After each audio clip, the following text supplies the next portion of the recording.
Halo badminton lovers, balik lagi di channel Hobi Kidal. Di video kali ini aku lawan anak-anak masih SMA kalau nggak salah ya. Nah, yang menarik di video ini seperti kalian bisa lihat di cuplikan awal ya. Jadi Matthew sama Joseph, anak-anak itu kan eh, udah dari kecil mungkin ya temenan. Jadi ya kalau ngomong atau ini bercandaan atau ini mungkin bagi orang lain terdengar cukup kasar ya. Kalau salah langsung dibilang goblok kamu. Nah, mungkin bercandanya seperti itu, dan Matthew juga kayaknya oke-oke aja sih, nggak kayak oh kurang ajar kamu. Eh, bilangin aku goblok terus bertengkaran teman-teman gitu ya, enggak ya. Jadi kayaknya Matthew lebih banyak menerima sih orangnya, kalau Joseph lebih kayak ceplas-ceplas gitu ya. Itulah pertemanan yang ini yang baik. Jadi ada orang yang lebih berani, ada yang kalem ya, kayak itu. Kalau mungkin kalian dulu lihat film ini Meteor Garden, kalau udah lahir. Jadi ya kayak film-film Korea yang sekarang lah, kayak itu grup-grupan kan.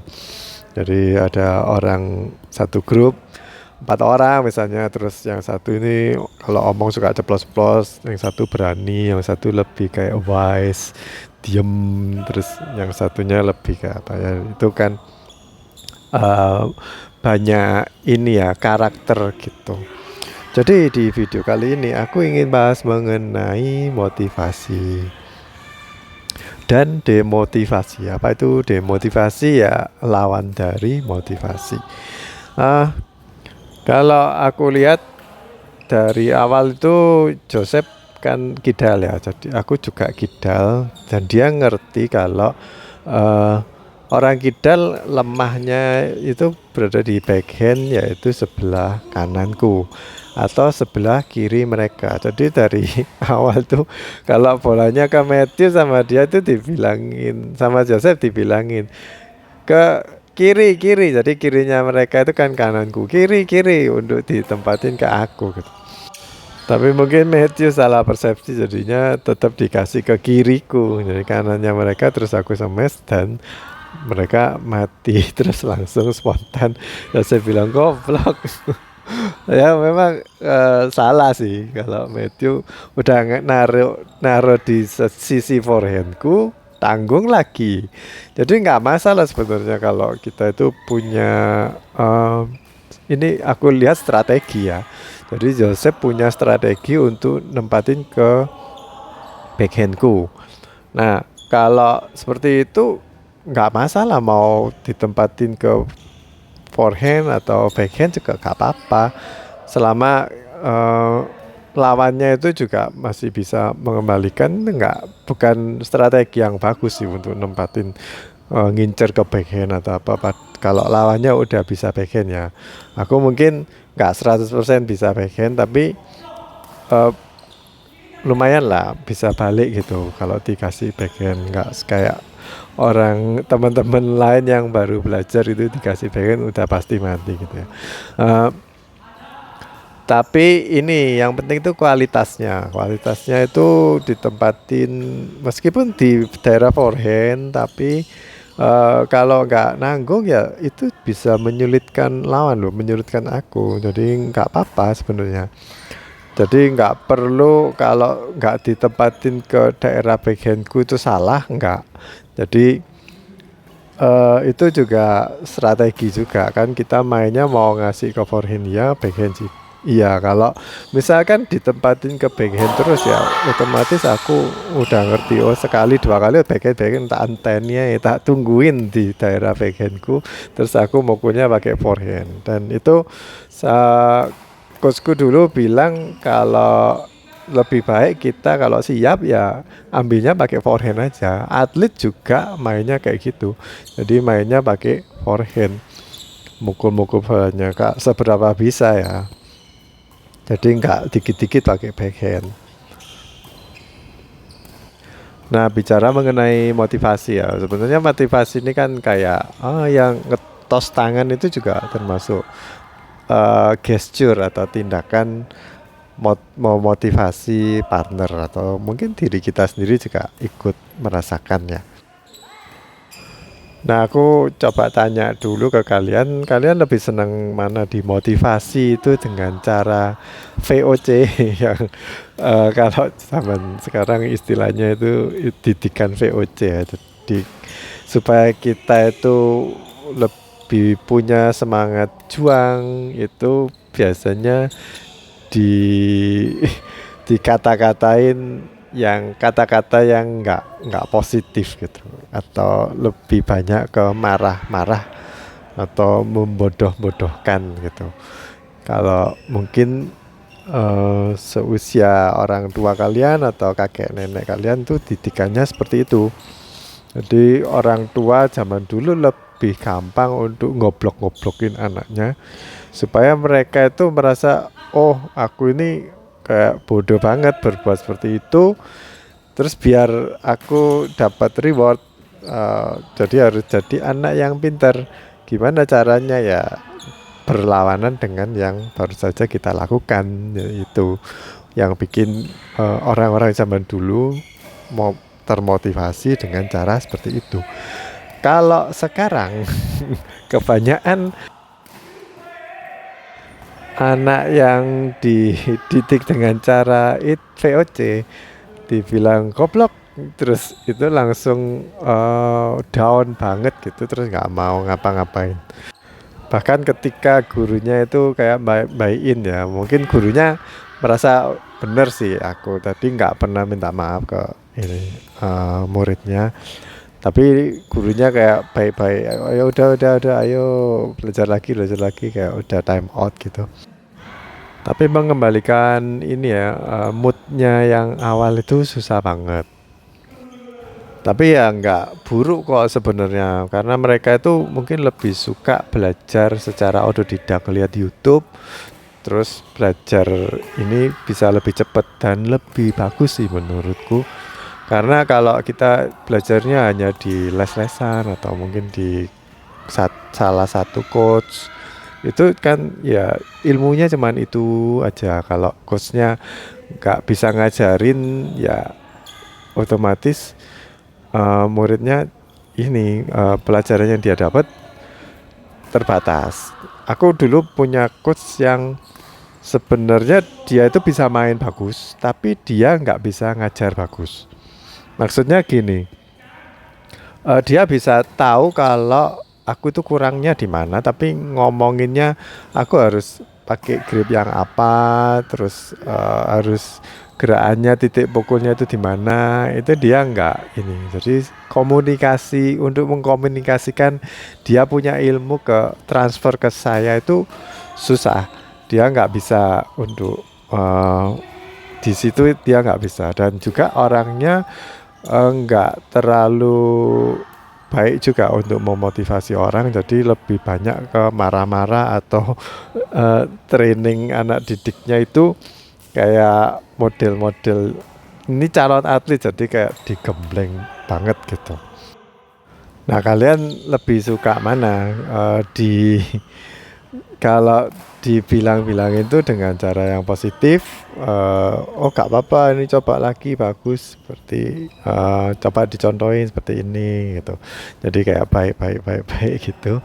Atau lebih kayak didikan VOC, oh goblok kamu. Ya mungkin gak langsung ngomong goblok gitu, cuman salah, ini harus kayak gini, salah lagi, ulangi, salah. Terus ayo kalau salah aku hukum push up atau apa gitu. Senang seperti apa? Kalau anak zaman sekarang menurutku ya nggak bisa dididik seperti itu, walaupun nantinya bakal mentalnya lemah, soalnya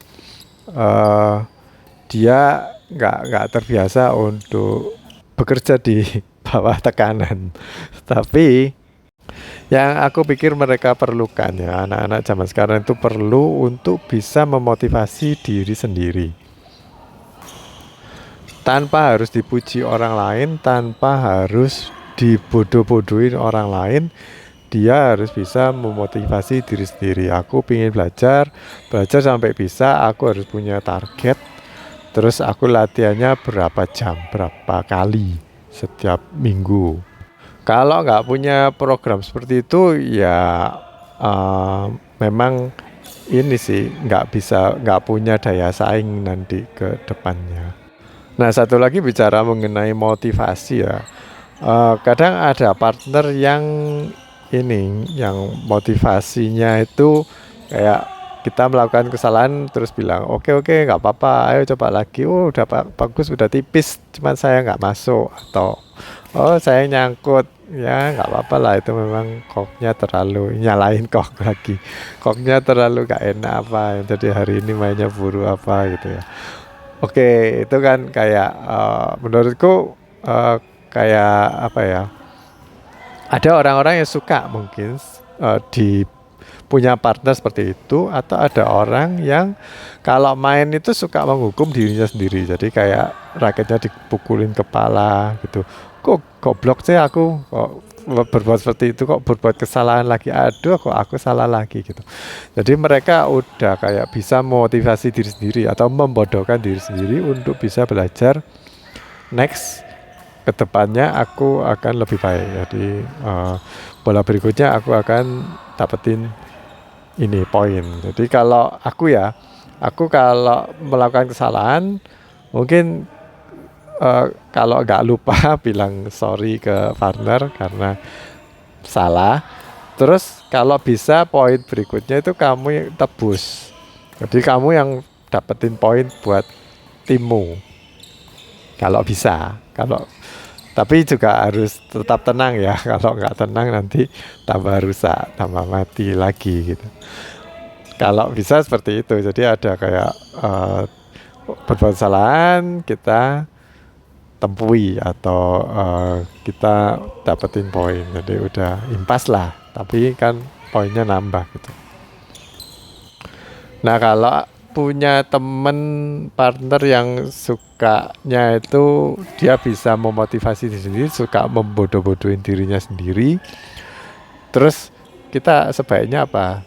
Nambahin bodoh kamu atau gak apa-apa ya. Menurutku orang yang kayak gitu malah gak seneng kalau dibilangin gak apa-apa, bagus, apa.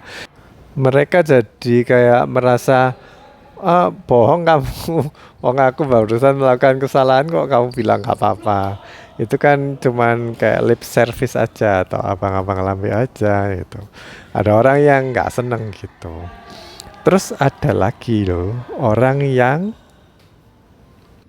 sebenarnya dia itu nggak seberapa bagus mainnya, mungkin levelnya 5 atau 6 gitu ya.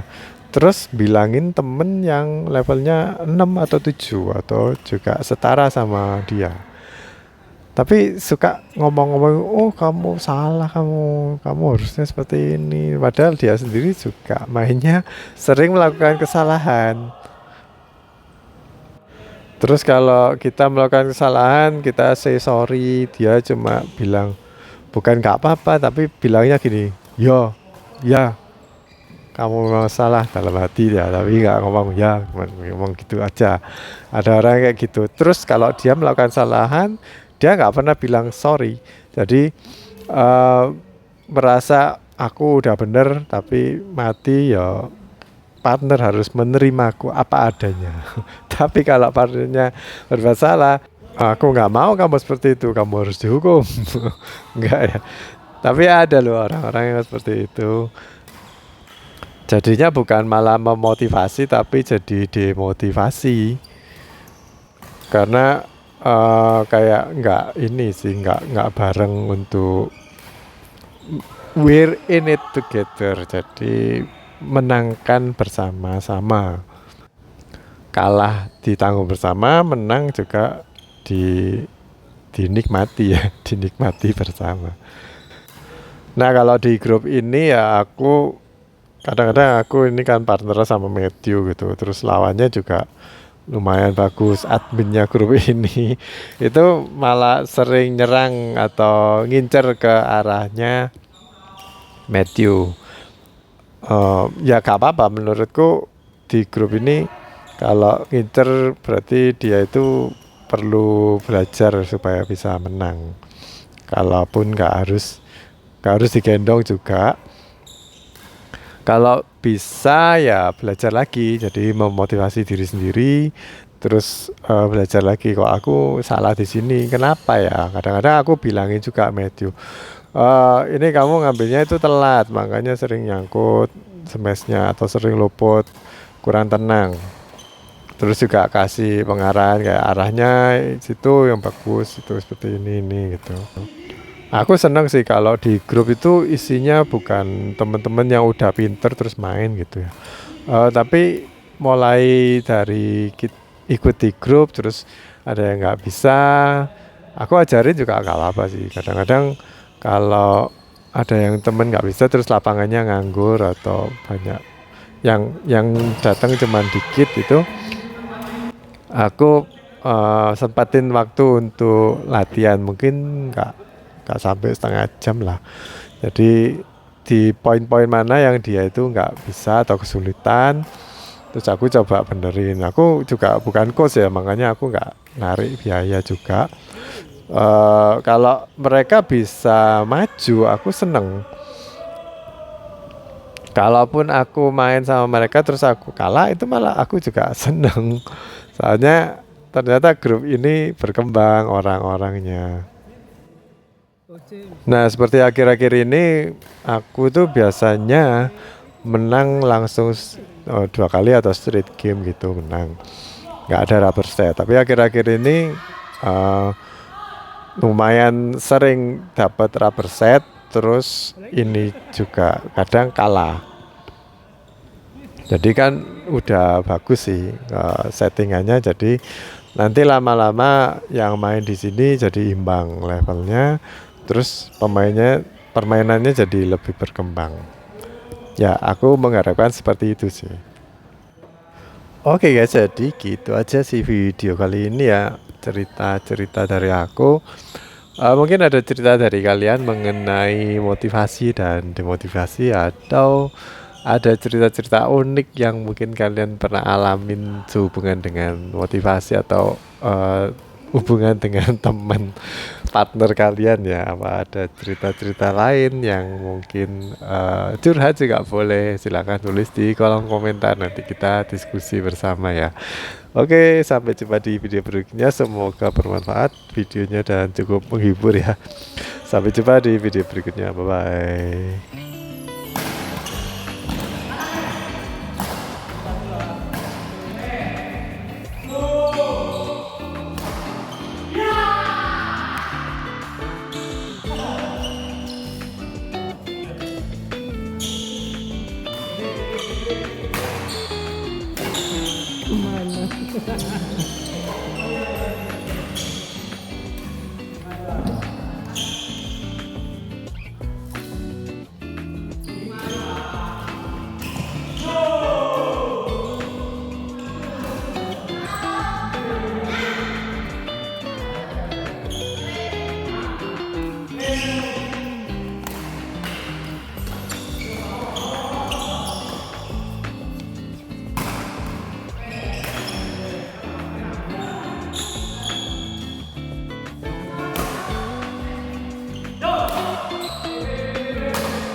Aduh.